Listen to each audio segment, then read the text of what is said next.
Tai visų pirma, labas, nežinau kaip į tai kreiptis, geriau ar damage planai, ar Žygaudai, jei neklystu vardas Žygaudas. Sveikas, Matuli. Žygaudas vardas, bet geriau kreipkis damage planas. Nesikreip vardu, prašau. Nesikreipsiu, bet vis tiek vardu negalima apeiti, nesu unikalus, retas. Aš su tokiu vardu kaip tau esu susidūręs vieną kartą gyvenime. Esu girdėjęs pasakojimus, kad kažkokio vaikų stovykloje buvo ten, žodžiu, kad neprasiplečiant buvo vaikas kažkoks vardu Žygaudas. Ir aš daugiau negirdėjau to vardo, iki kol nepamačiau YouTube'ai tavęs. Tai galbūt tas vaikas buvau aš, nes šiaip nuo 93 metų, man atrodo, aš vienintelis Žygaudas, kuris gimė ir buvo jam duotas toks vardas. Aš nežinau, ar gali būti, aš negaliu pasakyti tiksliai, kur buvo. Ten net nestovyklau, gal sanatorija labiau. Esi lankėsi sanatorijose? Nesu tikras, žinau. Gal man atrodo, jo, nesigilinam labai. Mačiau ir Omantas irgi pas tave buvo, pas jį irgi gan neįprastas vardas, tai... Kažkaip susiduri su žmonėmis su neįprastais vardais. Mane visą gyvenimą irgi visaip vadino. Ir Žygimantu, ir Žygintu, ir Žygfridu, ir žodžiu. Ta prasme, turiu problemų su vardu tikrai. Tai dabar, jeigu kažkas paklausia, koks tavo vardas, aš vos nekirčiuodamas pasakau Žygaudas, kad būtų aišku ir nekiltų po to klausimų. Kad įsimintų, jo. O kaip yra? Jo. Ar buvo čia vienintelis variantas? Nežinai, kai rinko vardą tau? Žinau, ne, čia buvo ne vienintelis variantas. Pirminis variantas buvo Paulius, kas būtų žymiai paprastesnis ir, sakyčiau, tinkamesnis vardas, bet po to pamatė kažkur knygoje Žygaudas, patiko ir davė tokį vardą. Tai dabar aš Žygaudas. Nu ir gerai, bet ta prasme, tavo vardu vadina, kaip antra pusė tai kreipiasi? Net iš vis vardu nevadina, iš tikrųjų. Jo, katinėlis, zuikelis. Jo, katinėlis, zuikelį, mažytį, žinai. Laskutas irgi dar būna pavadina. Prie šito prieisim žodžio dar. Jo. Savo antrą pusę pats išmokiau tam tikrų žodžių, kurie dabar atsisuko prieš mane. Dabar aš pats laskutas esu, įsivaizduoji. Supratau. Kaip save pristatytum iš tikrųjų, apibūdintum keliais žodžiais? Kaip save pristatyčiau keliais žodžiais? Tai YouTube kanalo savininkas, YouTube kūrėjas, vaizdo žaidimų žaidėjas, mėgėjiškas gameris. Pagrindiniai tavo veikla yra YouTube'as? Jo, YouTube kanalas tiesiog. Kokia buvo tavo vaikystė, man įdomu, nes po gimimo eina vaikystė, koks buvai kaip vaikas, ką veikdavai, kada, ta prasme, po vaikystė žinau, kad tais YouTube'as, tai noriu sužinoti iki to YouTube'o atėjimo, ką tu veikdavai, kokie buvo hobiai ir panašiai, kokia ta vaikystė tau. Jo, tai vaikystėje šiaip buvau labai ramus vaikas, dar kaip vakar atsimenu, kai pirmoji klasė atėjau, pirmos dienos buvo ir auklėtai iškart davė pastabą mano tėvam, oi koks geras vaikas, koks ramus vaikas ir taip toliau, tai žodžiu jo. Kas liečia charakterio mano būdo, tai buvau labai ramus vaikas ir iki šiol aš gan ramus esu. Kai kurie galvoja, kad streamuose pasižiūri, galvoja, o čia jis toks linksmas, čia visiškas ekstravertas, čia su visais gali šnekėti, juokauti, čia kritiką priimt moka ir taip toliau. Tai ne, taip nėra iš tikrųjų realybėje, aš visiškai ramus, visiškas intravertas ir taip toliau. Apie tai irgi esu daug kartų kalbėjęs. Tai žodžiu, jo, tokia vaikystė ir buvo, ramus buvau vaikas, po to, taip sakant, pradėjau žaisti kompiuterinius žaidimus, tai visas šitas startas ir buvo vaikystėje, ta prasme, kompiuterinių žaidimų. Gavau savo šitą Zilitonas, berods taip vadinosi, pirmoje gal klasėje.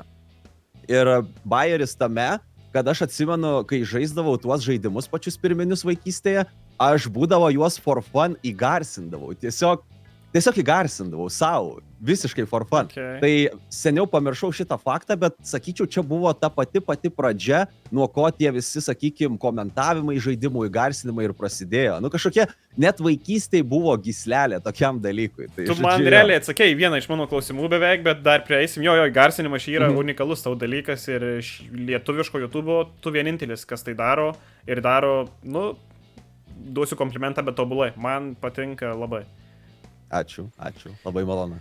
Tai žodžiu, jei nuo pirmos klasės pradėjai gamint, tai realiai tu kažkokių hobių kitokių ir nelabai gal ir turėjai tada? Vaikystėje hobiai, ne, kažkokių konkrečių labai išsiskiriančių hobių neturėjau, labiau, žinai, laiko leidimas su draugais ir tiek ir viskas. Tokie ir hobiai, o kažkokių konkrečių specifinių, kuriuos galėčiau išskirti, ne, tikrai nebuvo. Gamingas buvo, sakyčiau, pagrindinis hobis. O dabar užaugus? Nu jau, ta prasme, užaugęs tu seniai skaitaisi, bet ar atsirado naujų hobių? Ne, naujų hobių irgi neatsirado, dabar matai, kas yra laiko stoka.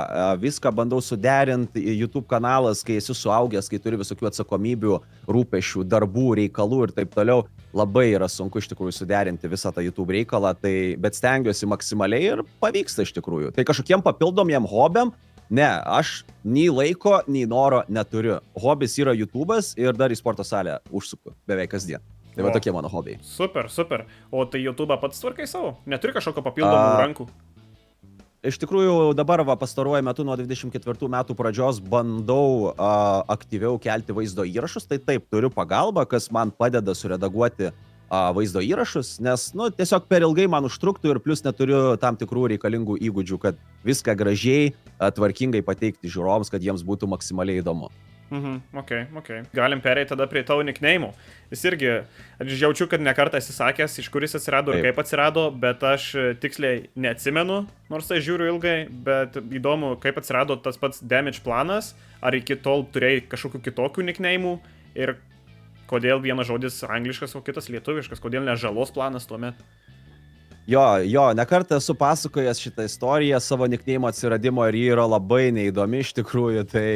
Ta prasme, pasakysiu taip, aš niekada negalvojau, kad šitas mano kanalas iki kažko išaugs. Tai aš visiškai nesukau galvos, kokį slapyvardį susigalvot, kokį kanalo pavadinimą susigalvot. Tai tiesiog turėjau labai didelį grupių, visokių muzikinių grupių grojaraštį ir tiesiog scrollinau ir pamačiau Damage Plan. O, sakau, labai gerai skamba. Tai pirminis variantas buvo tiesiog Damage Plan LTU, dar video gagos laikais. Tai ten aš pradėjau iš tikrųjų visą savo veiklą. Damage Plan LTU buvo pradžia, po to, kai perėjau į YouTube'ą, mane patys žiūrovai pradėjo vadinti Damage Planu.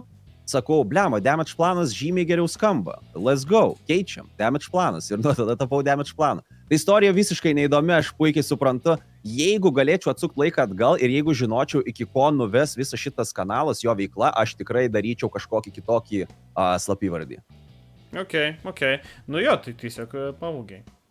Nu taip, iš dalies jo, bet kitas dalykas, ta grupė gyvavo 1 metus, jau daugiau nei prieš 20 mečius jį iširo ir beje jos gitaristas buvo nušautas koncerto metu.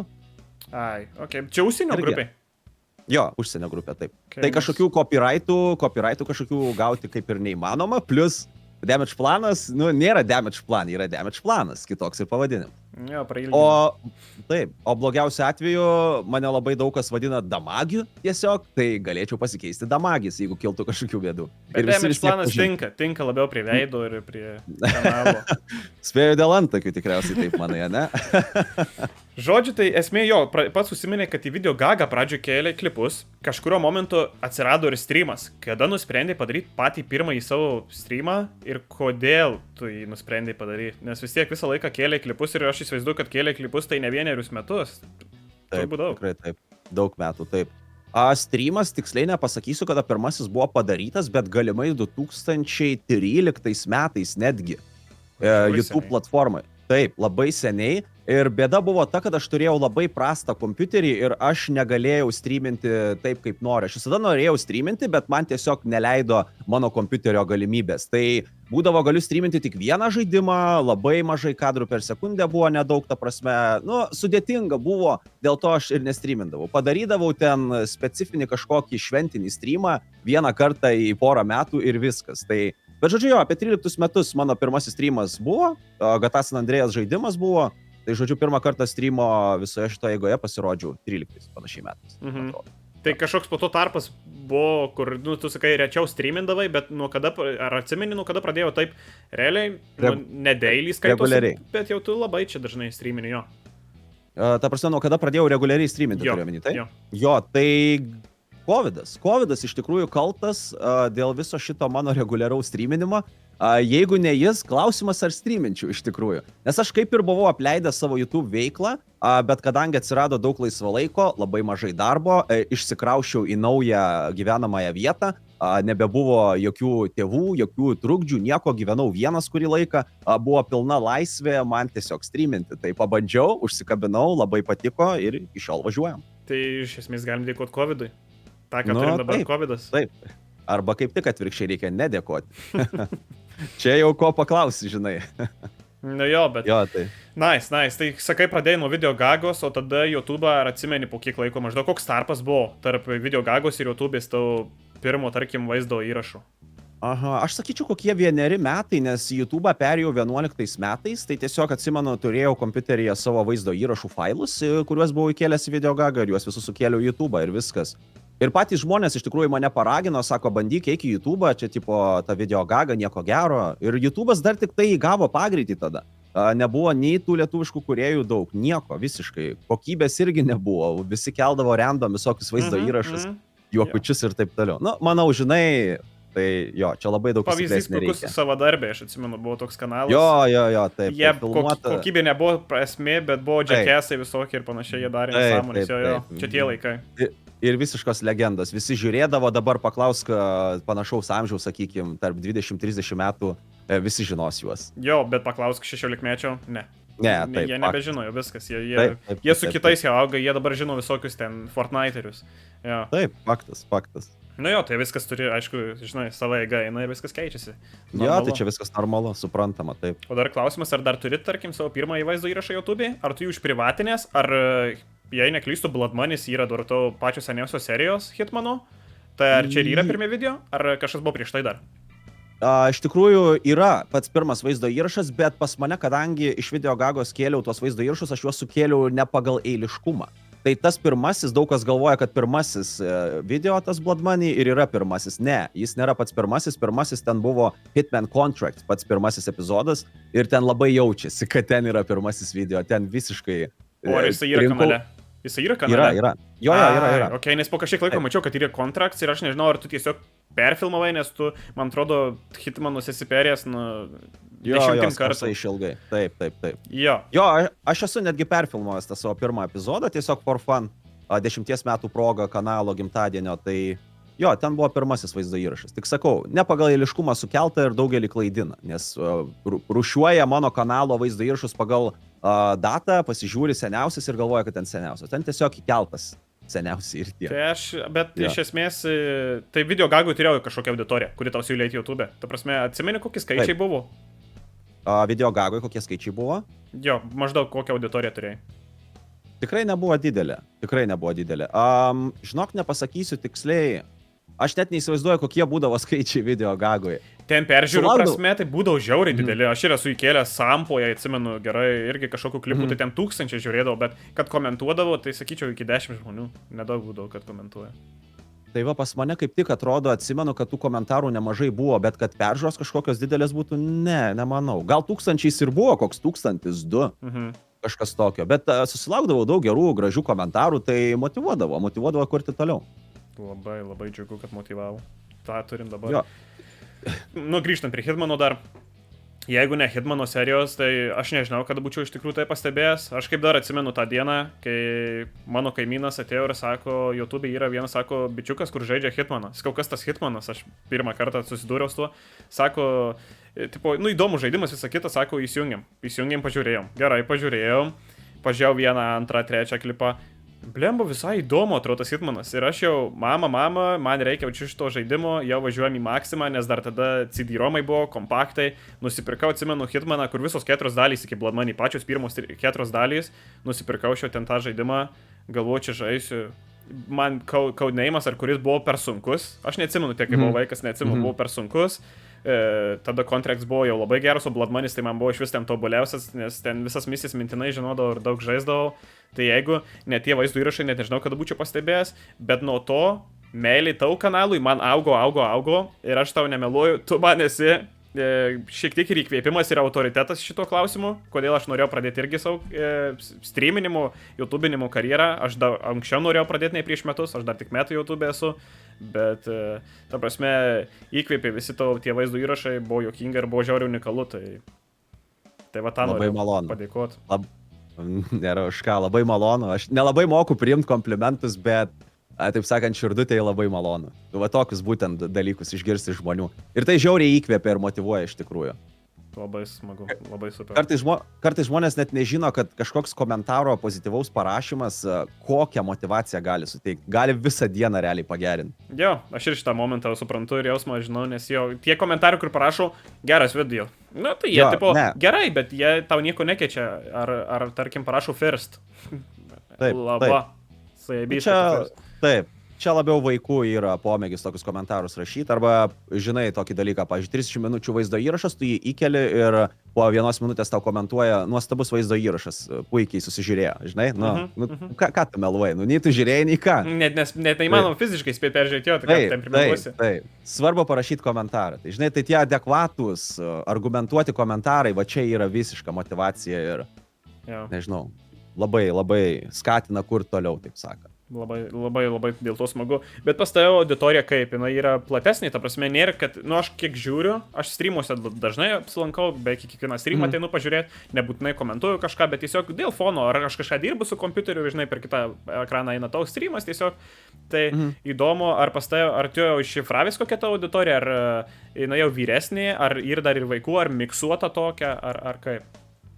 Jo, šiaip daugelis, nežinau ar daugelis, bet tikrai kai kurie galvoja, kad pas mane yra, sakykime, vaikų auditorija, bet jie nežino, kas iš tikrųjų yra vaikų auditorija. Pas mane yra labai didelis balansas. Yra ir 10-mečių, yra ir 30-mečių, ir 40-mečių. Ta prasme, visiškai įvairovė. Ir jaunų yra, ir vyresnių. Ir kitas dalykas, aš labai lengvai galiu su jais visais savo žiūrovais susišnekėti, rasti bendrų temų. Tai tikrai parodo, kad nėra vien vaikų auditorija. Tai sakau, labai įvairus amžius yra. Nuo 10 iki 40, gal net ir vyresnių yra. Ja. Aš įsivaizduoju, kad nemaža dalis ir yra būtent tokių amžiaus, kaip mano, man beveik 25, tai aš įsivaizduoju tas viduriukas, kurie augo su tuo kanalu ir yra... Nes tikrai manau ir žiūrovų, kurie ir nuo pat pradžių ir žiūri. Taip, tai va tas dalykas irgi yra, kad mano auditorijos nemaža dalis užaugo su manim. Ir kadaise jie buvo vaikai, žiūrėjo kokie nors 12-mečiai mano tuos vaizdo įrašus, dabar jau žiūri suaugę vyrai, barzdoti suaugę vyrai. Jo, turi šeimas, visą kitą, visą kitą laikai. Ir tikrai gan dažnai susilaukiu tokių komentarų, o senė, atsimenu, tavo vaikystėje žiūrėjau, kad tą logiką, kaip buvo smagu, dabar jau turi šeimą, darbą, viską ir dar ateinu į tavo streamus. Tai čia irgi yra žiauriai smagu, nerealus jausmas. Su bondiniu, su žiūrovais smagu. Jo, atrodo, nežinau, lyg juos užauginai. Ta prasme, čia yra wow. Kartais įsiždybt savo norisi. Labai nice dėl tokių dalykų. Kaip galvoji, kada pirmi dideli skaičiai ne tai, kad kaip galvojau, kada žinai, kad atsirado pirmi dideli YouTube skaičiai ir kada supratai, kad YouTube'as tau yra kaip ir gyvenimo dalis, ne tik hobis, bet tu iš to jau pradedi ir uždirbti. Paprastai tai būna bent 500-600, aš taip bent atkreipęs dėmesį, 100 pas tai žiūrovų būna, tai kada jau prasidėjo tas toks šuolis ir po kurio momentu? Tai jeigu kalbam konkrečiai apie streamus, tai tas šuolis, matai, aš kai pradėjau streaminti, jau turėjau tą visą savo bendruomenę, žiūrovų tą grupę. Ir visada pradėjom nuo 200 panašiai. Niekada mažiau 200 streamuose pas mane žiūrovų nebūdavo. Ir čia man labai didelis pliusas buvo, nes aš jau turėjau tą bendruomenę sukūręs iš vaizdo įrašų, subūręs. Jo, o tie, sakykime, skaičiai didesni nebuvo konkrečios datos, kada jie prasidėjo. Viskas palaipsniui kilo. Ir sakyčiau, va dabar 24 metais, kur jau kanalui kiek 12 ar 13 metų jau pats pasiklydau skaičiuje, atrodo, jis dar auga. Tie skaičiai nuo 24 metų dar išaugo. Dabar mažiau 400 žiūrovų streamuose nebūna. Ir tikrai nežinau kodėl. Darau tą patį, atrodo. Nieko nepakeičiau. Kažkur iš krašto, taip sakant, neišėjau. Ir vis tiek žmonės ateina ir jų daugėja. Tai tas irgi labai malonu. Matai, pas tave, viskas yra labai kokybiška. Vaizdas gražus, mikrofonas geras, ta prasme, už tavęs fonas ten... Tie, kas gamina ir žino visus personažus, tai jiem irgi sudaro tą, žinai, įspūdį ir tie paveikslai. Visa kita, ta prasme, žiūrisi labai gražiai viskas, dėl apšvietimo, dėl visko ir labai profesionalu, tai gal dėl to tai neatrodo, kad tu kažką turėtum keisto, tiesiog auga ta auditorija. Ir aš tikiuosi, kad po šito pokalbio pas tave ateis 200 subscriberių iš manęs, jeigu kažkas ir kas neseka tavęs ir pasieksi tą 40 000. Ačiū, labai malonu, iš tikrųjų. Šiaip labai buvo maloni tavo žinutė, kai tu parašei man, kad aš tau įdomus ir tu manai, kad tavo auditorijai aš įdomus. Tai labai tikiuosi, kad iš tikrųjų būsi tavo auditorijai įdomus. O ten ar kažkas ateis, tai čia jau, žinot, kaip Dievas duos. Jo, pas mano auditorija dabar iš dalies jau jinai šiek tiek pasikeitus, nes aš kai pradėjau, tai aš gaminau, dabar aš iš vis nebegaminau ant streamų, nes aš pradėjau tiesiog žiūrėti kvailas laidas vadinamas, iš ko galima tiesiog skaniai pasijuokti ir praleisti vakarą tiesiog su traškučių pakeliu ar kažkokiu tai gėrimu. Tai pas mane dabar tokie labiau streamai, bet pas mane yra tų gamerių auditorijų tikrai nemažai ir aš labai bejo, ar ir kas tais nežinau iš mano auditorijos tai. Bet, kas čia žino, bus matyti. Šiaip bus matyti. Jo, bet tu irgi šaunuolis iš tikrųjų. Aš nežinau, nuo kada tu kuri iš tikrųjų jau visą kontentą. Nuo sausio mėnesio. Nuo sausio. Tai pradėjai nuo gamingo, ne? Ir tas gamingas, sakykime, nu, gan kukliai tau sekėsi, net kas liečia žiūrovų skaičiumi. Nebuvo kažkas labai...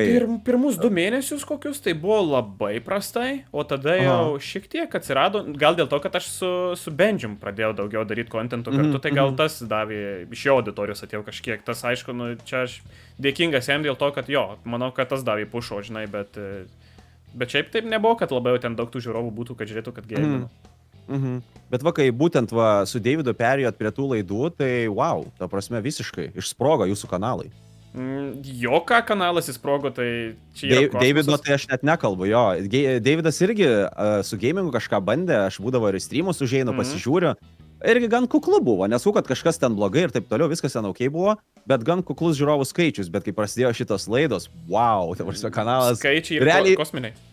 Per vieną dieną kanalas tiesiog išsprogo, tai čia yra kosmosas. Tai va, čia reikia kažkokią laidą pagauti, tiesiog, kuri auditorijai būtų įdomi ir viskas, ir tada sprogdina tą kanalą. Ir aišku, aš irgi save atradau, aš turiu, ta prasme, gan platų žodyną, moku įsireikšti, pajuokauti, moku ir savais pasišaipyti, ir iš auditorijos savo, ir tas įtraukia, ir čia tiesiog ir natūralumas, ir su savo žiūrovais labai gražiai bendrauju, tai net gaunu komplimentų, tipo, per streamus, kad pagarba tau didelė, nes tu, ta prasme, žiauriai vertini savo žiūrovus ir panašiai, ir visiems atsakai, nu tai, bet tai, ką žinau, aš dėl to ir streaminu, kad pabendrausiu su kitais žmonėmis, man tas nieko nėra geriau nei bendrausiu su kažkokia auditorija ir kalbėti su kažkuo. Taip, ir tavo šitą įvardinta savybė, iškalbingumas ir taip toliau, platus žodynas, tai čia yra labai svarbu. Čia gal net sakyčiau pats svarbiausias dalykas. Tu įvardijai kokybę, kad pas mane gera kokybė ir taip toliau, bet aš sakyčiau, svarbiau yra iškalbingumas, bendravimas su žiūrovais, negu kokybė. Charizma yra pirmo vietoje. Reikia turėti charizmą. Taip. Gali turėti charizmą, neturėti kokybės, vis tiek bus žiūrimas greičiausiai. O jeigu atvirkščiai bus kokybė, nebus charizmos, dėja, blogos naujienos. Nebus žiūrimas. Tai va, aš tikrai negalvoju, kad per pirmus metus pas mane bus, nu, aš vadinu jau čia tokį skaičiai, nes per metus turėti skaičius, kad mano streamą žiūrėtų, nu, 80, paprastai 70 žiūrovų, o taip kiekvieną streamą, kad žiūrėtų. Tai aš nesitikėjau, kad po metų laiko pas mane bus irgi tokia auditorija, kuri ir nėra vaikai, kas svarbiausia, normalūs suaugę žmonės. Tai. Svarbiausia nėra vaikai, taip. Nu jo, ta prasme, gerai ir tie vaikai kaip auditorija, nes tau kanalą vis tiek kelia, nes matau, kad jį žiūri, daugiau peržiūrų, bet nežinau, aš atsakau ir kiekvienam iš tam vaikui, bet nematau tikslo kažkokio. Žinai. Kokybė svarbiau už kiekybę, kas iš tų skaičių, jeigu tavo auditorija vaikai, su kuriais tu neturi bendros kalbos ir sunku net skaityti iš tikrųjų komentarus jų. Bet vėlgi kitas dalykas, dabar galbūt kažkokie vaikai klausys, žiūrės ir galvos, kad mes čia kažkaip diskriminuojam juos, tai ne. Yra adekvatus vaikai ir yra tiesiog vaikai, kurie rašo nesąmonės. Yra, jo. Ir kam rašyti nesąmonę, geriau prašyk labas, kaip sekasi viskas ir užtenka. Taip, bet žinai, vaikai yra vaikai, visi buvom kvaili, būdami vaikai, tai... Tai mes buvom, manau, dar kvailesni. Mes, manau, buvom dar kvailesni, bet technologijų buvom mes dar kitokie. Taip. Ne taip demonstruodavom tą savo kvailumą. Tai gerai, grįžkime prie tavo vaizdo įrašų. Ir mano akim, tavo pati sėkmingiausia serija, tai turbūt ir Mafia 2. Aš tai spėčiau. Kaip pats galvoji? Šiaip sėkmingiausia iš tikrųjų ta logika, kurią kadaise keldavau.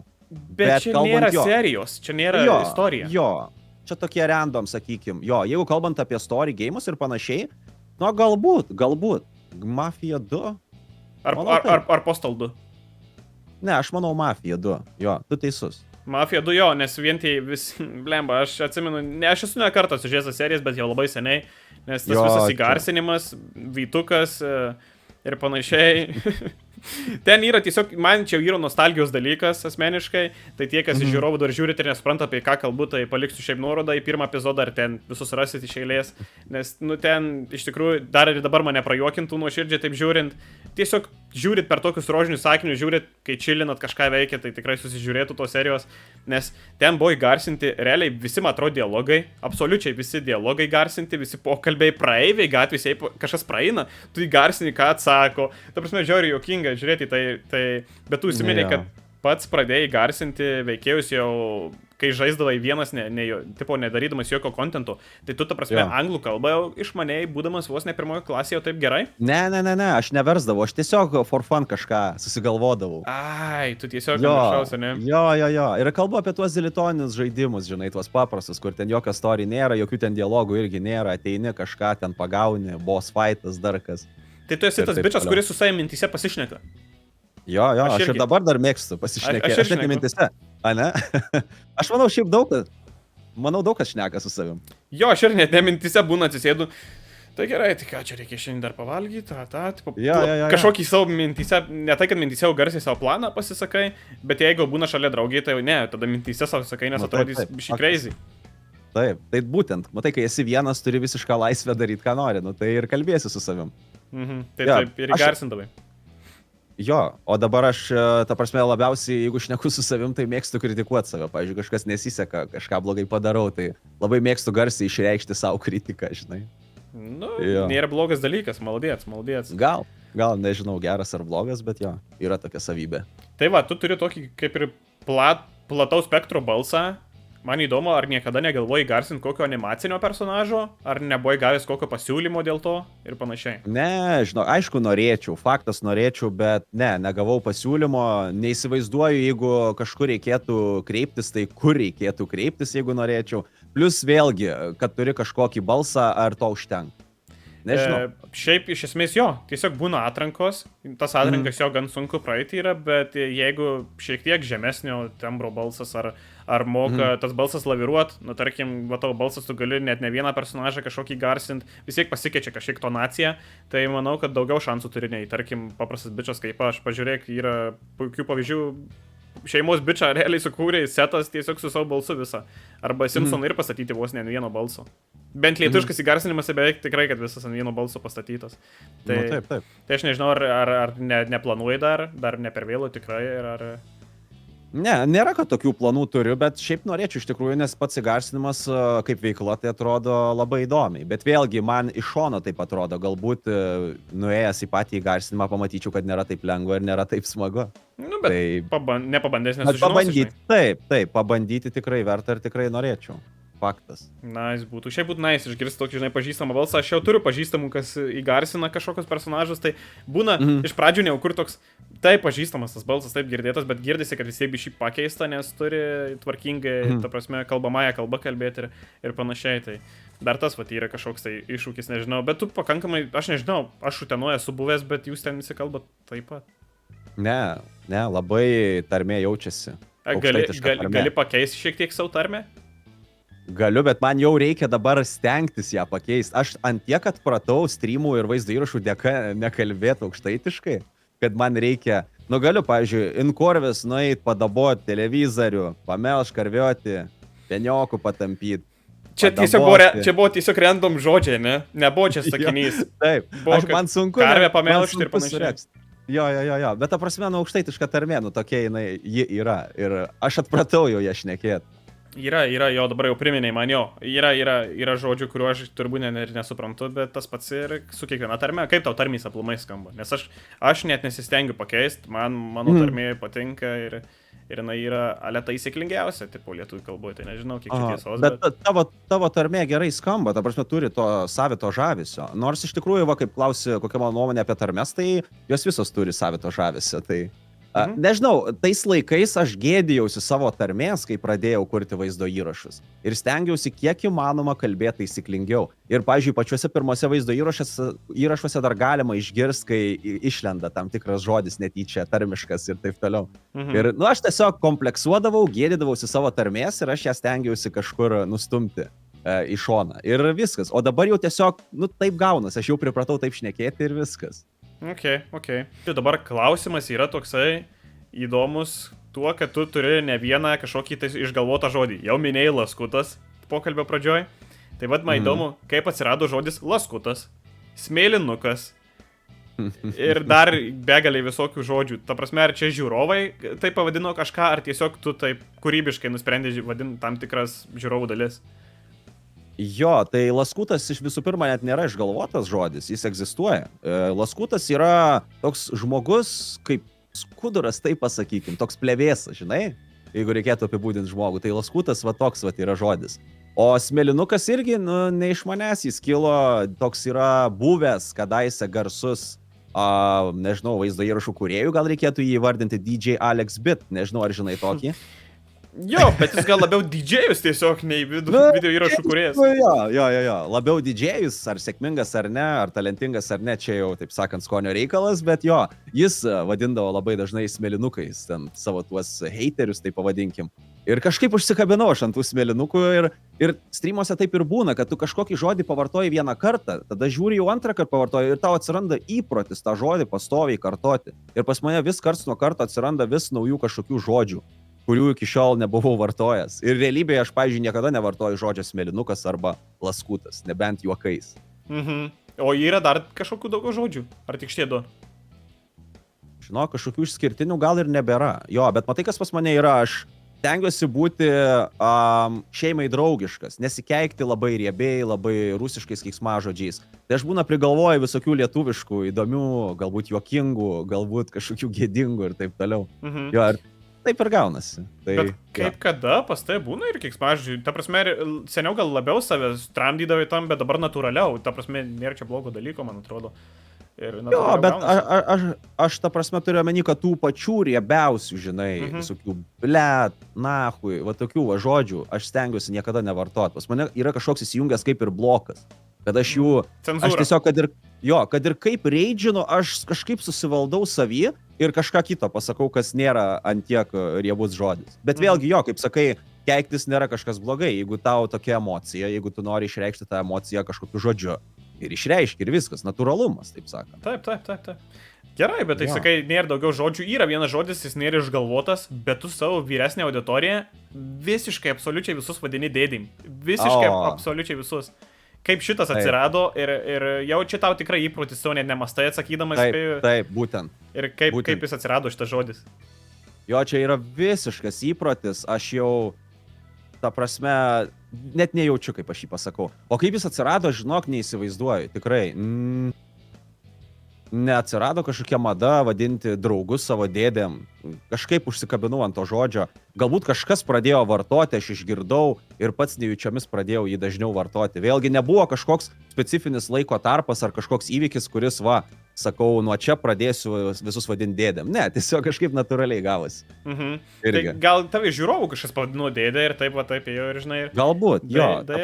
Nes tu ir jaunesnius su save čiųjų vadini dėdėm, visi dėdės. Jo, dabar irgi naujas įprotis, naujas žodis jaunuolis. Vadinu jaunuoliais visus. Ar jaunas, ar senas, 60 metį galiu pavadinti jaunuoliu. Irgi, tiesiog įprotis toks. Ir visai juokinga, žinai. Nu, pražilusi dėdą, senuką vadini jaunuoliu, žinai, visai fan.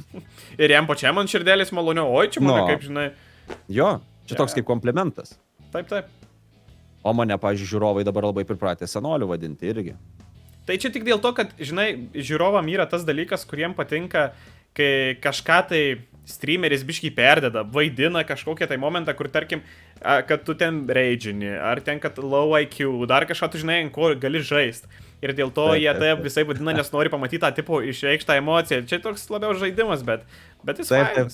Taip. Pramoga. Čia, nežinau, man streamų žavesys tas ir yra, kad tu gali drąsiai visiškai laisvai pajuokauti su žiūrovais. Realiai pas mus toks su žiūrovais yra ryšys, kad mes kaip draugai, mes galim vienas kitą pasipizdavoti, niekas neįsižeis, visi supras, kad tai juokas ir taip toliau. Tai irgi labai malonus dalykas iš tikrųjų. Tai žiauriai, faina, kad turi tavo gerą ryšį su savo, žinai, žiūrovais. To ir linkiu, kad ir toliau jisai tik augtų ir gerėtų.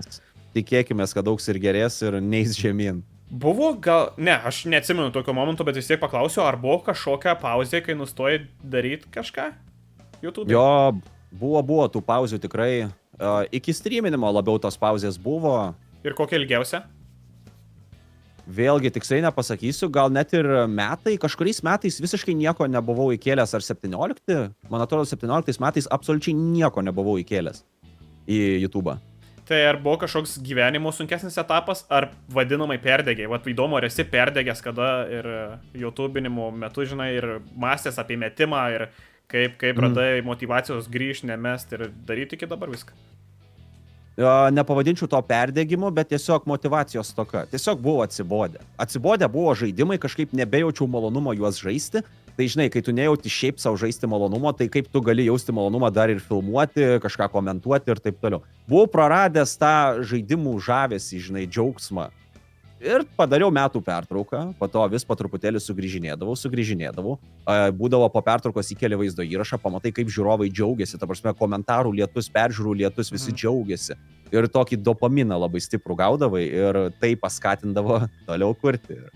Ir kitas dalykas, žinai, kadangi tiek metų tuo užsiimu, vis tiek, tai yra mano dalykas, jau žinai, jeigu tiek metų aš tuo užsiimu, reiškia, tai yra skirta man. Ir dabar, pavyzdžiui, jau daug metų net nėra minčių mesti, yra atvirkščiai.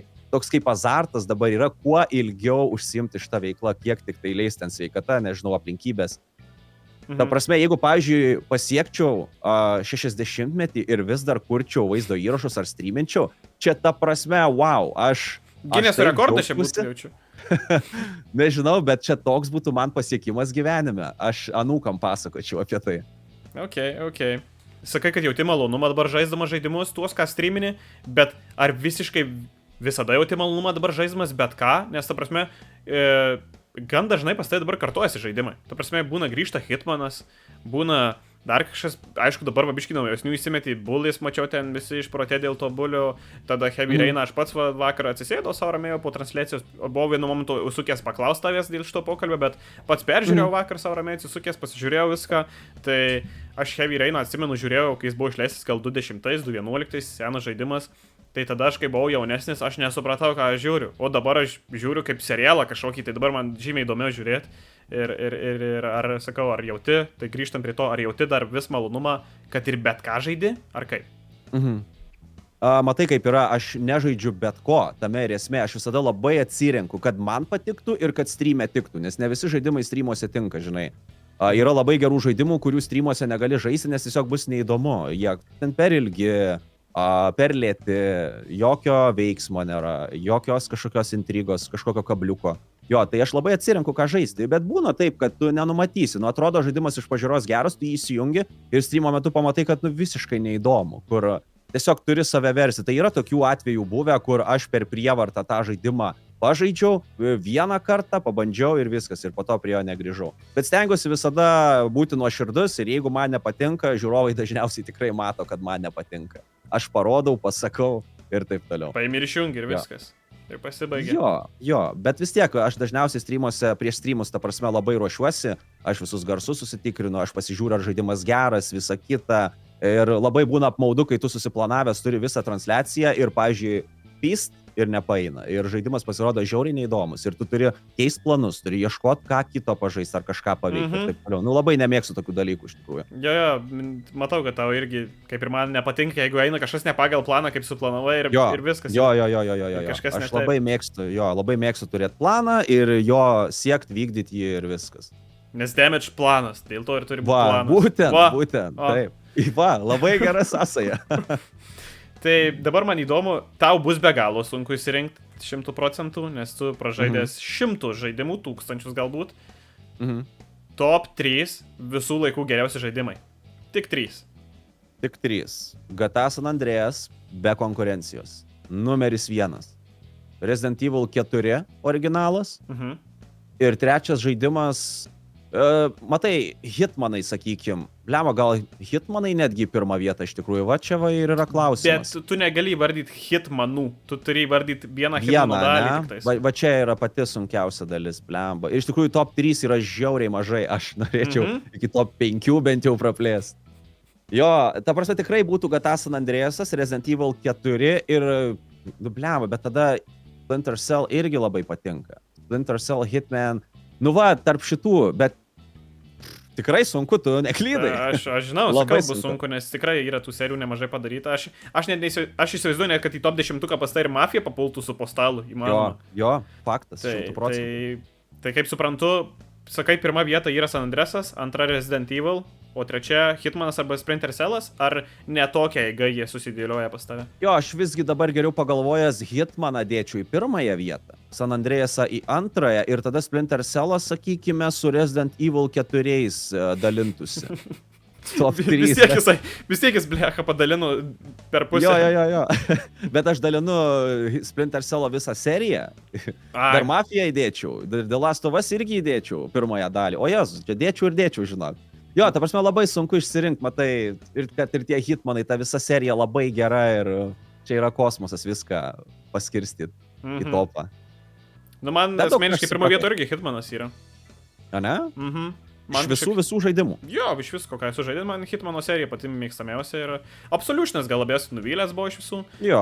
Bet šiaip, nu, labai smagu. Aš tiek nesu žaidęs kiek tu, kad aš esu perėjęs visus bent po 3-4 kartus, bet ne tiek, kad jau ten žinočiau, nors ne, blecha, žinau irgi, kur ten kokie rūbai būna dar kas, bet aš nežaidęs tų challenge'ų vadinamų, ten kur nužudyti, o ten kažką kitą reikia, ten tarkim tam mieste ar kažkokių skirtingų būdų, tai aš va tų nesu žaidęs. Man labiausiai patinka story game'ai, tai jeigu apie story game'us dar, tai Red Dead Redemption 2 man yra kažkas tai įspūdingo, nes laisvė labai didelė, ta sąsaja su tikrove, kur, nu, tipo, ten kiaušiniai susitraukia arkliui, nu, tai čia man yra kažkas tai jau... Taip, detalumas. Detalumas, tas viskas, tipo, jo. Aš taip ir įsivaizduoju, kad tais laikais, va, taip viskas ir buvo, kaip ten viskas pavaizduota. Džiova, kai susirga, spoilerį, šovo, nesvarbu, man. Nesakei, kas susirga. Jo, žmonės susirga džiova tais laikais. Jo. Nu, tai ta prasme, nu... Žiauriai, įdomus žaidimas. Taip. Čia va dar vienas žaidimas, kurį irgi top 5 ar 3 galima dėti laisvai. Labai geras žaidimas, tikrai. Bet matai, kaip tik va ir minėjau, kad yra žaidimų, kurie netenka streamams. Tai va šis žaidimas yra būtent tas pavyzdys, kur yra visiškai nuostabus visom prasmėm žaidimas, bet streamuose jis, nu, tiesiog nesižaidžia ir nesižiūri, nes jis yra per ilgas. Bandžiau, gal 3 kartus net bandžiau. Ir norėjau visai neseniai pastaruoju metu dar pabandyti, bet priminė man žmonės, kad jau 3 kartus bandžiau, sakau, nu gerai, 3 kartus nepavyko, gal 4 nebebandom. Nu, bet tai gal dėl to, kad jis lėtai įsivažiuoja labai. Jis labai... Tas prologas yra šiek tiek man asmeniškai per ilgas, nes tu ten ant to vežimo nukrenta ratas, uždedi. Kol tu nuvažiuoji iki to pirmo kempo, labai užtrunka, nu, sakyčiau, 2-3 valandas tikrai trunki iki to pirmo kempo, nes vis tiek misijų dar turi ir tuose kalnuose. Tai kol tu nuvarai iki ten, jis labai lėtai įsivažiuoja, bet po to tu turi pilną laisvę, ar misijas daryti, ar tyrinėti, ar side questai kažkokie, ar šiaip kur random žmonės tiesiog stovi ir jiem padėti, ar ten šaudyti dar kažką. Tai dėl to visai įdomus, bet aš nelabai matęs, kad lietuviai streamintų iš gamerių kažkas jį. Online tik žaidžia ten tuos roleplay vadinamus. Ar esi bandęs pats roleplay? Ne, nesu bandęs. Ta prasme, Redemption roleplay, tai nesu bandęs. O šiaip esu matęs lietuvių, kaip žaidžia tą žaidimą. Ir vaizdo įrašų mačiau, bet būdavo, kad jie susilaukia kažkokio pasisekimo. Tiesiog tokie random kūrėjai, kurie kažkokį įrašą įkelia ir tiek. Ir šiaip tu gerą pointą palėtė. Iš tikrųjų, galbūt dėl to man ir nepavyko šito žaidimo streaminti, kaip aš noriu, dėl to ilgo prologo. Galbūt reikia tą prologą pražaisti ir tada įgausi tą pagreitį ir viskas bus gerai. Tai irgi neaišku. Geras pointas. Arba reikia skipinti tą prologą ir žaisti po prologų iš karto, bet... bet nežinai, irgi toks įsijautimo to tokio nebus tada, kai pusę praskipinai. Ne, tai tu jo nepraskipinsi, tu jį pats pražaisi, bet, žinai, ne ant streamo tiesiog. Tai nežinau kaip. Nu, ta prasme, jo, čia įvairių variantų yra. Jo. Nu, supratau. O kaip su GTA 5, tie patys, kurie žaidė jį ant streamo, irgi visą perėjai? Jo, visą perėjau, 2 kartus apskritai esu perėjęs. Nu, ką žinau, patiko visai žaidimas, bet palyginus su kokio GTA San Andreasu, tai man neužkabino taip. Vėlgi nežinau, ar dėl žaidimo kaltės, ar tiesiog jau toks amžius atėjo, kur tikrai nebėra tos gaming ugnelės, kokia buvo, kai GTA San Andreasas išėjo, vėlgi. Sunku vertinti, kodėl. Tu minėjai, kad tau 3 personažai nepatiko, kad žaidime buvo. Jo, 3 personažai man nepatiko, man tos jų istorijos kažkaip neužkabino. Nebuvo to kabliuko, kas mane, pritrauktų prie tų veikėjų istorijų ir taip toliau. Tai, ta prasme, ar suteiksi šansą GTA 6, nors ten bus 2 personažai? Oi, tai faktas, 100%. Taip. Čia ne tai, kad suteiksiu šansą, čia jau... Čia yra laukiamiausias žaidimas kitų metų. Taip, tikrai taip. Įvykis, jo. Aš irgi laukiu. Čia jau ne tik gamingo įvykis, čia jau pop kultūros įvykis. Aš irgi jo laukiu tikrai. Tai kitais metais bus dar vienas žaidimas, kurio aš iš tikrųjų laukiu. Nežinau, ar tu girdėjai, bet bus Assassin's Creed'as su Japonija susijęs. Red vadinsis. Assassin's Creed Red. Japonijos tematika. Tai man atrodo samurai ir panašiai. Bet čia jau patvirtintas faktas, ar čia yra gandai? Patvirtintas, ne? Jo. Kovo mėnesį, man šiaip- atrodo. Girdėjau kažkokius gandus, nežinau, ar čia patvirtinti, bet šiaip čia daug metų jau žmonės prašė tokio būtent dalyko Assassin's Creed'uose. Jo, man asmeniškai, kai man patinka vikingai, samurajai, Egiptas, tai aš jau viską gaisiu skyrus samurajus, aš laukiu samurajų, aš daugiau nebeturiu ko laukti Assassin's Creed serijoje. Nes jau viskas yra praėję, tiek Egiptai, tiek visokios Graikijos, tiek vikingai, dabar irgi šitas Miražas. Man asmeniškai susižaidė labai lengvai, labai gerai, man jis ten viskas patiko, nebuvo, kad jisai patobulės labai nuo kitų, bet... Toks žaidimas. Na, žinai, skonio reikalas iš tikrųjų, kalbant apie samurajus, nežinau, gal esi žaidęs Ghost of Tsushima. Čia vienas geriausių jaučių žaidimų aplamai su samurajas. Aš perėjęs esu. Labai geras. Perėjęs. Jo. Nu, tai va. Kitą mėnesį išeina Rise of the Ronin. Jo. Jo. Irgi domėjausi, bet jisai man atrodo, žinai kaip kas, kaip Sekiro Shadow Die Twice. Man Sekiro nelipo. O tau nelipo dėl sunkumo ar dėl kitų aspektų? Jisai skiriasi šiauriai nuo Tsushimos. Kažkaip Tsushima yra visiškai story game'as, o ten tu kažkaip keliauji ir Tsushimui tu turi visišką laisvę, vos ne kur nori keliauti, o Sekiro, jeigu gerai, aš nedaug žaidžiau, bet kiek atsimenu, ten kažkokia visiška linija, kur tu nelabai pabėgsi iš tos aplinkos. Ar gali kažkaip pabėgti iš aplinkos? Ne, ten toks labiau mini sandboxas, taip gal reikėtų pasakyti, lyg ir turi tą laisvę, bet negali kažkur labai toli išeiti. Suvaržytas, tai esi, o Tsushimui tu turi tokią laisvę, tokius vaizdus, ta kovojimo visa mechanika, rūbai, katanos, skillai tie pat, jie nėra kažkokie įspūdingi, bet ten tiesiog natūraliai, be jokių nesąmonių, o Sekiro, man atrodo, biškai yra ir tų skillų kažkokių. Aš jau taip gerai neatsimenu, bet man Sekiro nelipo, nežinau. Sekiro, matai, yra truputį kitoks žanras, jeigu žinai Souls-like žaidimus, žinai, kur sunkus labai Elden Ringas, Dark Souls ir taip toliau. Tai čia iš tos serijos yra, tai ten labai sunku. Tai Roninas bus toksai, žinok. A ne? Aš taip įsivaizduoju, aš mačiau jau šitą jo gameplay'os trailerį, ale rodė čia renginį dabar prieš porą savaičių gal. Tai jis man atrodo panašaus principų, ir net nėra, kad jo ten kokybė kažkokia būtų įspūdinga. Eina savo, tai truputėlį nuvyliai, čia mano gal laukiamiausias kito mėnesio žaidimas, sakyčiau. Šių metų gal netgi, nes nelabai kažkiais metais išeis. Jo, tokie sausra tokie bus. Gerai, tai pereikim dabar prie tavo streamų grafiko. Aš paminėjau tau, kai rašiau, kad pas tai įtemptas labai grafikas, prie tai jis derinsiu, kada gali. Ir tu mano trečiai nėra jis toks įtemptas. Nu, mano akimisai gan įtemptas dėl to, nes tu per savaitę būna 3-4 transliacijas padarai. Spėju, jei nedaugiau. Aš nežinau, kiek tiksliai. Ne, daugiau ne. Nu, bet vis tiek, ta prasme, nemažai. Tai man įdomu, kaip tau sekasi subalansuoti savo aplamai gyvenimą ir rasti viskam laiko, vis tik turi ir antrą pusę, ir į klubą varai, ir dar darbą turi, ir dar streaminį. Kaip tu viską subalansuoji, kaip viską spėji? Šiaip gan sunkiai, bet pavyksta. Matai, pliusas tas, kad mano dieninis darbas yra laisvo grafiko, aš padarau, ką man reikia padaryti, aš baigiu darbą. Aš galiu baigti 10 ryto, aš galiu baigti 12 dienos ir viskas, man pilna laisvė užsimti savais reikalais, savo YouTube veikla ir taip toliau. Tai sunku taip, nes, turi būti tas balansas. Tu negali viso savo laisvalaikio paskirti streamams, o antra pusė augintinis, šiaip kažkokios veiklos, reikia ir pagyventi suspėti. Tai kad ir kaip patinka šita veikla, aš negaliu viso laisvo laiko skirti jai. Tai kiek galiu, tiek skiriu, 3 streamai per savaitę, 4 max, daugiau negaliu. Tai jo. Ne, aš tikiu, kad žiūrovai gal nori daugiau, bet tu ir tai, mano galva, darai labai daug. Čia jau, ta prasme, jau 2 padaryti per savaitę yra, mano galva, yra nemažai, jau čia yra daug. O kai tu pasakai, kad dar 4 jisai suspėjo, aišku, pas tai nėra kažkokio numatyto laiko. Tu būna šeštadieniais darai vidury dienos ir vis tiek surenki auditoriją nemažą.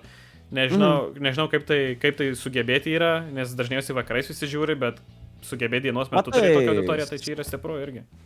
Savaitgalis. Aš manau, kad šeštadienis žmonės labai nieko neveikia gal. Dėl to tą auditoriją ir pavyksta surinkti.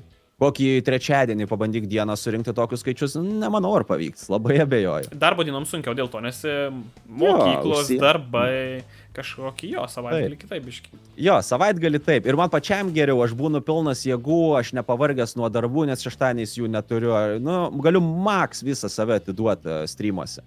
O, pavyzdžiui, darbo dienomis, vis tiek tu jau po visų darbų, po visų hobių ir taip toliau jau turi tą nuovargį ir ateini dar vakare turi padaryti kokybišką, gerą, smagią žiūrovams transliaciją. Tai iššūkis, tikrai iššūkis.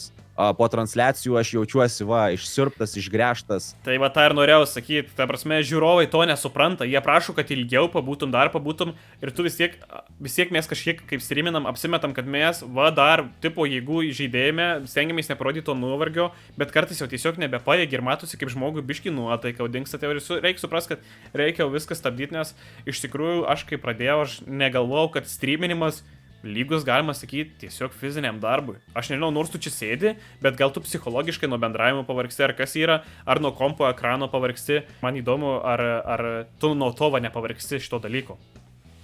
Jo, tai mane irgi vargina, bet ar pavargstu nuo to? Ne, tiesiog pailsi, kitą dieną tu vėl pilnas jėgų ir vėl darai tą patį. Kai tau ta veikla patinka, tai, žinai, tas nuovargis nestabdo. Man netgi sakyčiau, kaip tik streamo pabaigoje irgi išsiskiria tas dopaminas, kai tu žinai, kad padariau, kaip ir viskas gerai buvo, žiūrovam patiko, man patiko. Tai kad ir koks tu pavargęs, bet atrodo su tuo nuovargiu ateina ir džiaugsmas, kad aš ir vėl tai padariau, žinai. Jo, man tos pačios emocijos, man ir nebūna tokio, kad tipo, ką aš čia dariau, ką aš šitą, tipo, viskas, bliuks ir gal dėl to ir žiūrovai dėl to ir pastebi ir viskas yra gerai ir dėl to palaikymas vis didėja ir panašiai. Aišku, priklauso, koks žinai streamas, bet tu nedarai tokių streamų, kokį aš buvau daręs vieną kartą, kai dariau Maikių streamą. Tai po to streamo aš jaučiausi jau ne taip, kaip dabar, tipo, kad pastreaminai ir tiesiog pavargęs, aš jau jaučiausi susirgęs dėl to, kad langas atidarytas buvo, šlapia nugara buvo visas laiką, ant kojų prastovėjau beveik, jau kai buvo daugiau tų Maikių ir tiesiog 6 valandas be stojimų kalbėjau ir aš tiesiog atkritau po to savaitę, tiesiog peršalau po streamo, kur atrodo jokinga peršal, kai tu esi namie kambarį tiesiog, bet tas pareikalauja, jeigu jau daugiau. Tas streamas ten beprotybė visiškai. Ir jisai yra įkeltas, dabar aš jį palikęs, tipo, kad galėtų žiūrovai žiūrėti, jei nori, tai gal kažkas dabar nesupranta, apie ką kalbu, bet paliksiu irgi nuorodą, arba tiesiog nueikit pas mane į transliacijas. Bet, ta prasme, aš dabar pagalvoju, tau streamą vesti buvo labai sunku, su tais visais drabužiais, to Maikėm, bet kaip tau po viso streamo vedimo su dideliu nuovargiu reikėjo viską nusirengti? Ir tvarkytis, tai aš streamo pabaigoje, aš jas visas plėšiau dar po vieną nuo savęs. Tai čia žaizdos atsirado ant pirštų tokie nutrynimai. Jo, tu susiplėšai, visur čia dulkių kamuoliai, skuteliai visokie, nes ant visos lovos aš buvau įsidėliojęs pagal dydžius. XS, S, M, L, XL, XXL, nors aš pats nešioju L, XL, tai aš dar pradžioje XS bandžiau įlysti ant toks visas. Ir jas biškai prasiplėši pro šonus, dar kažką ir po to ten buvo tokių Maikių, kuriuos jau net nepavadintum kaip Maikiai, skuduras tiesiog, laskutas ant tavęs jau tiesiog. Ir tu tiesiog dediesi, tai jau tas pasiruošimas buvo, tada tvarkymasis, aš po streamo kokią valandą dar vis tiek rinkau viską į šiukšlių maišą, po to į tekstilę viską reikėjo vežti ir aš dar po streamo specialiai pasilikau tą krepšį, užrišau jį ir aš pasvėriau, kiek aš buvau sudėjęs ant 6 kilogramų, lygtais 11 kilogramų svėri mano tas krepšys, tas maišas suplėšytų jo Maikių. Man atrodo, jo, apie 11 kilogramų, tai prasme, tai aš tipo, streamo metu sunkumą jaučiau ant savęs, nes atgalošia tave, kai daug Maikių yra čia ant kupros ir tai atgalošia, tai jo.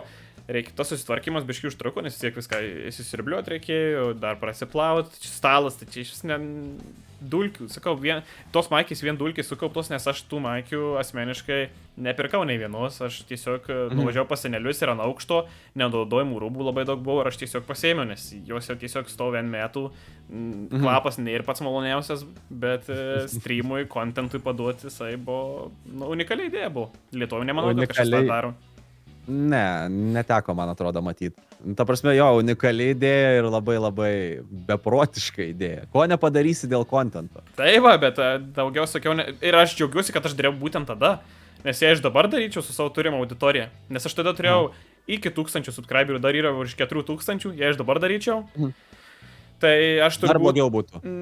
Neturėčiau tokio kiekio Maikių pasiruošęs ir dar blogiau būtų ir tiek nesugebėčiau tiesiog dabar jau to padaryti. Tai manau, kad pačiu laiku padariau, išbandžiau savo tokį iššūkį ir viskas gerai, patenkintas. Bet džiaugiesi, kad išbandėjai, ar visgi galvoji, kad jo?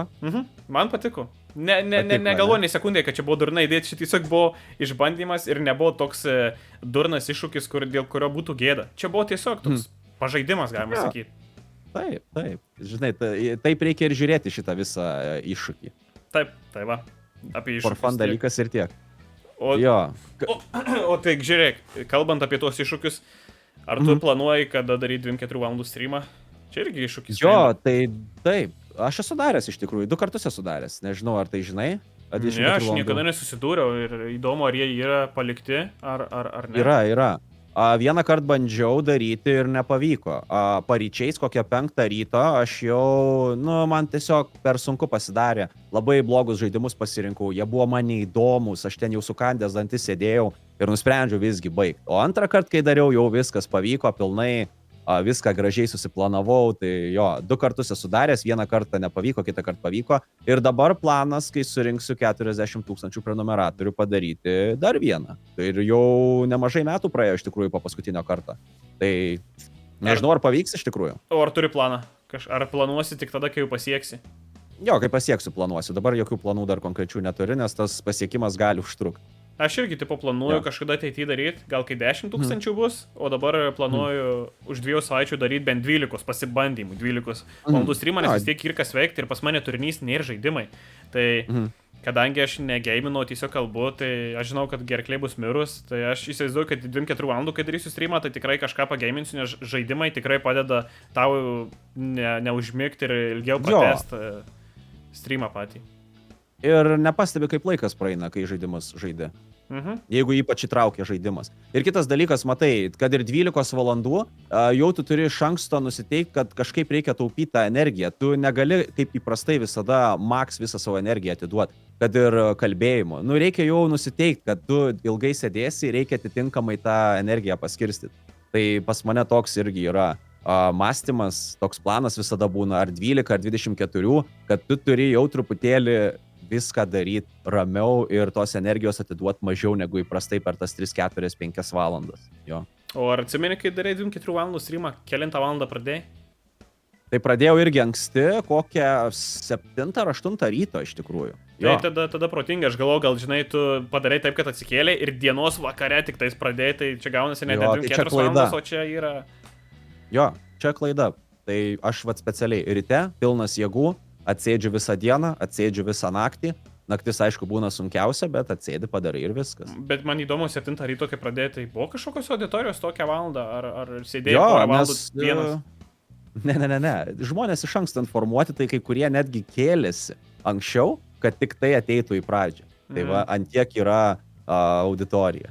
Kad palaikytų man draugiją ar pasižiūrėtų pačią pradžią. Nice, die hard fanai vadinami. Nice. Kadangi Lietuvos mastu vis tiek YouTube'ai turi, tikrai nemažą tą auditoriją, vis tiek jau tavo tie vaizdo įrašai ir metami dažniau, tai man įdomu, ar niekada nenorėjai kažką tai reklamuot ir tarkim Instagram'e kažkokiam, tu Instagram'u iš vis nelabai užsiėmė, aš mačiau, bet įdomu, ar negavai kokių pasiūlymų, ar negalvoji verštis link tos ryties, kad iš reklamų dar kažkiek užsidirbti, ar čia va toks, net nežinau kaip įvardyti, bet ar neplanuoji kažko reklamuoti ir ar nereklamavai seniau kažko?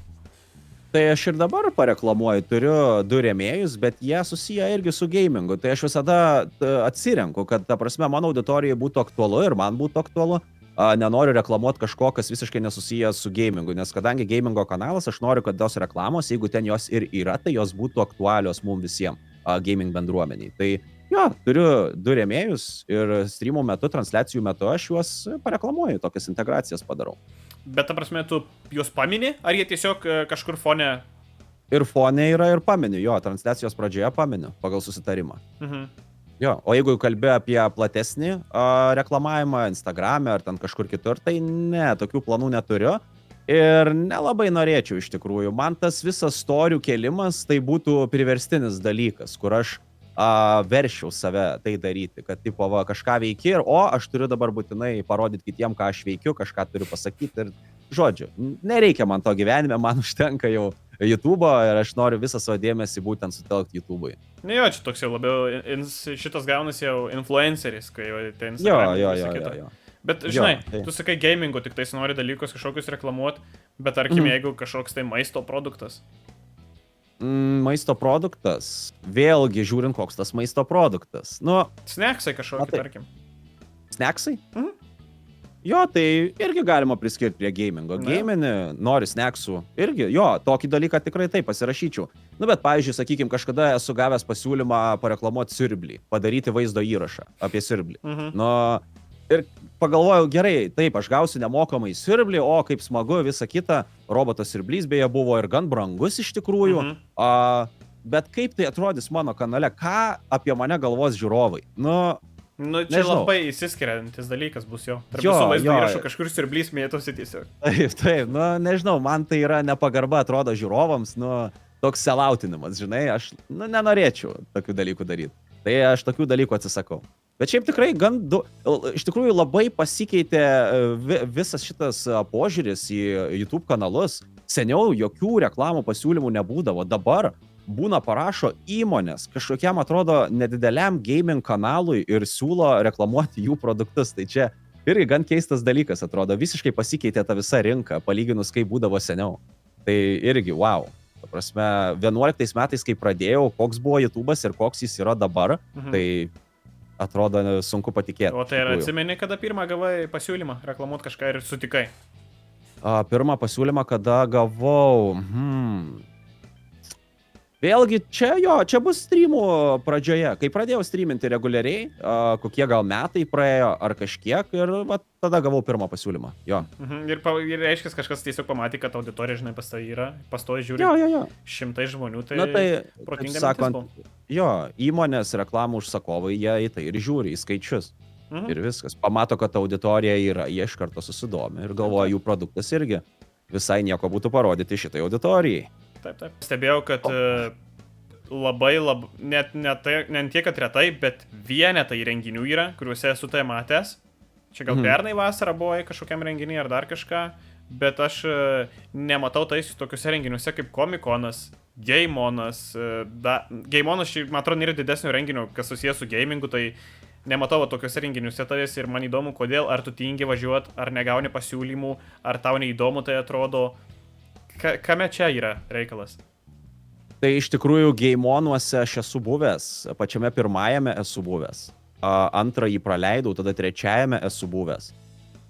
Jo, ir man atrodo, čia visi mano renginiai, kuriuose esu buvęs. O kada jie vyko? Pirmasis, antrasis? Labai seniai, labai seniai. Žinok, tiksliai nepasakysiu kada, bet spėčiau kokiais 15 metais gal. Tai aš gal dėl to ir ne... Gal dar turiu auditorijos dideliais, gal neturėjai tada?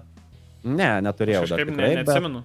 Nes gal net ir nesiviešinai per daug, kad tu ten dalyvauji. Ne, nesiviešinau. Aš netgi atvirkščiai, pažiūrėjau, trečiajame Gameone aš specialiai buvau su kepure, kad manęs niekas nepažintų. O ar daug pažino tave tada? Du žmonės tada pažino vis tiek. Jo. Tai tiesiog norėjau nuvykti į renginį su draugu ir nenorėjau, kad kažkas pažintų ir tiek, ir viskas. Bet dabar kitoks pas mane požiūris, dabar tikrai nebijau, kad mane atpažįsta, nuo nieko nesislepiu ir taip toliau. Tai nežinau, ar labai daug vyksta tų renginių, į kuriuos galėčiau atvykti, nes jeigu jau vykčiau į renginius, tai turi būti vėlgi susiję su gamingu kažkas. Jo, tai svarbiausia daryti renginyje, dalyvavau, čia tikriausiai apie jį ir kalbėjau. Jo, tai aš vienintelis renginys, kuriam tu turbūt ir buvai pernai. Ar užpernai, čia aš nežinau laikas bėga. Gal užpernai, man atrodo, jo.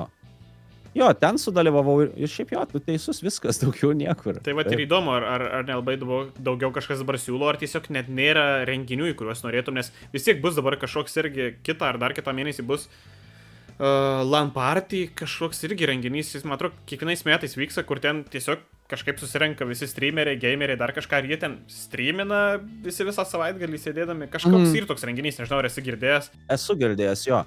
Bet matai, dažniausiai tokiuose renginiuose, jeigu ir būna tie streameriai, tai jie visi žaidžia CS-as, Fortnite'as, Valorantas, jo, competitive online game. Aš jų nežaidžiu. Tai ką aš ten veiksiu, žinai, aš visiškai jų nežaidžiu. Man yra pagrindas story game, aš žaidžiu tik story game'us, su išimtimis tam tikromis. Šiaip ką tik ir atsakėjai, va dėl to gal tais game'ų ir nėra, ten irgi competitive game'ai. Aš nepagalvoju dėl šito jo. Tai Karolio iš LTU Republic ką tik vykęs renginys. Matei? Tik tais rezultatus atsisukau, nes vis tiek kelis pažįstamus vardus žinau, man PUBG kaip žaidimas, man jisai neimponuojama, jis niekada nepatiko, tai aš nežiūrėjau pačio renginio, aišku, transliacija biškai prasisukinėjo, pasižiūrėjau, kas laimėjo ir tiek, o siūlė dalyvauti? Jo, siūlė dalyvauti, bet taip vos ne for fun pasiūlė, tai pasako, pabandysiu pasiūlyti, nors žinau, kad nežaidė. Nu ir gerai, aš nežaidžiu, tai ką aš ten veiksiu? Aš mielai sudalyvaučiau, bet PUBG aš jo gyvenime nesužaidęs. Tai dėl to aš ir atsisakau. Bet šiaip, jeigu būtų koks kitas žaidimas, kuriame aš turiu kažkokių įgūdžių, turiu patirties, aš tikrai sudalyvaučiau 100%. O koks yra žaidimas competitive, būtent kuriam turėtų patirties ar įgūdžių? Competitive... Okay. Dead by Daylight gal geriausia. Ai, tai va, tik tokiam turnyrui ir galėtum dalyvauti. Jo.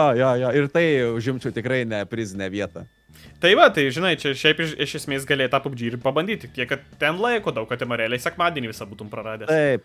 Taip. Nu ir apskritai kompetityvi žaidimai, jie irgi labai daug laiko apskritai atema ir jeigu nori juos gerai žaisti, tu turi juos pastoviai žaisti. 100 valandų, 1000 net. Taip. O aš dabar tokios galimybės neturiu, tai taip ir gaunasi. Ok, tai jasna, kodėl tais renginiuose nelabai yra, bet aš tikiuosi, kad... Aš nežinau, ar bus Gameonas iš tikrųjų. Šiais metais Gameonų ir nebebuvo. Nu, 23-ais. Nes Comic-Conas tik buvo likęs, Gameonas ar baigėsi ar kas, gal... Aš neįsivaizduoju, gal bus dar ateityje. Ai, nes iki tol buvo Gameonas, po to susijungė su Comic-Conu, kaip suprantu. Bet pernai tik Comic-Conas buvo. Aha. Buvo kažkokia game'ą maža erdvė palikta, bet labai minimali salė ir vadinosi tiesiog Comic-Con Baltics, kažkas tokio vadinosi, man atrodo. Tai greičiausiai, man atrodo, jau pamirštas dalykas Gameonas. Nežinau, aš tikiuosi, kad dar sugrąžins. Jo, šiaip fainas renginys, aš kai dalyvavau, viskas ten buvo ok, tik aišku, labai daug žmonių, labai didelės eilės, tai čia va didžiausias vienintelis minusas iš tikrųjų. Prakaito kvapas, jo, minusas didžiausias. Jo. Nu, irgi minusas, bet žinai, kur eini, žinai, kad bus daug žmonių, tai... Daug gykų visokių. Jo, nenustebina. Jo. Tai viskas, mano paskutinis klausimas šiandien tau. Dabar... Nežinau, ar norėsi išduoti, ar neišduosi, bet įdomu, kas laukia Damage plano ateityje. Ar kažkokie nauji vaizdo įrašai, kažkokie nematyti, ar kažkokie streamai su idėjom, ar nežinau, ko gali tikėtis ir laukti tau žiūrovą, ar išduosi kažkokią minimalę paslaptį, ar išlaviruosi šitą atsakymą.